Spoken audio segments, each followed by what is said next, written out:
Premier match cette saison, Marcel Michelin qui s'est offert une pelouse hybride et quelle affiche pour Clermont que de recevoir le Racing champion de France pour un remake de la dernière demi-finale du top 14 remportée par les Racingmen. Le quatrième face au troisième, autrement dit un vrai choc dans ce début de championnat. L'ASM prend rapidement les devants avec une pénalité de Morgan Parra et puis ce mouvement au large, Fritz Lee percute.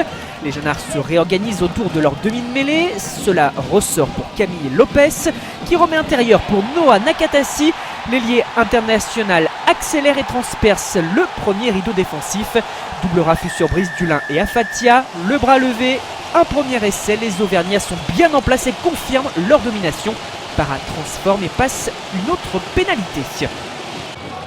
Les actions s'enchaînent et l'on retrouve Camille Lopez pour un renversement au pied aux directions de Wesley Fofana, sauf qu'Albert Vouli se désintéresse du ballon et gêne son adversaire qui ne peut capter.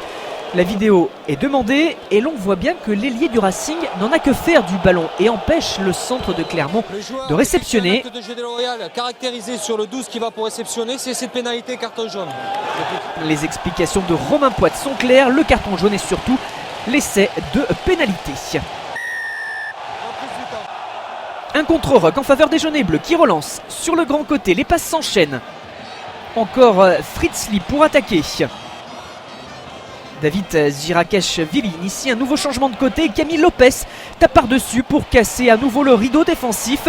Le geste de l'ouvreur est parfait. Il a en plus la chance d'avoir un rebond favorable qui trompe Brice Dulin. Olivier Missoup manque le plaquage et c'est déjà le troisième essai pour Clermont, celui du bonus.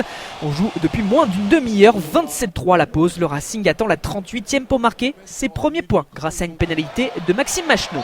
La pause ne change pas grand-chose. La passe sautée de Camille Lopez pour Scott Spedding, l'arrière du 15 de France, vient fixer.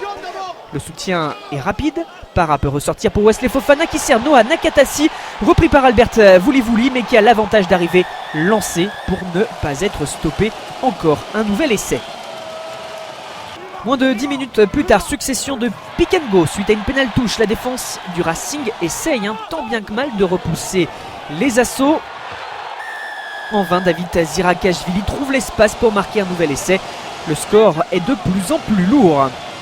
Les minutes se suivent et se ressemblent. Encore une succession de percussions devant la ligne avec des tentatives dans l'axe. Et un nouveau décalage pour Noah Nakatasi en bout de ligne, plus puissant que 3 adversaires pour un triplé. Son deuxième sous le maillot clermontois après celui inscrit face à Grenoble la saison dernière au Stade des Alpes. 6e essai de l'ASM dans ce duel. Le Racing sauve tout de même l'honneur après cette mêlée. On retrouve Albert Vouli bien stoppé par Patricio Fernandez et Ludovic Radosavljevic. James Hart ramasse et décale Sean Robinson. 1, 2, 3, 4. Clermontois éliminé par des appuis dévastateurs et grâce à une pointe de vitesse décisive.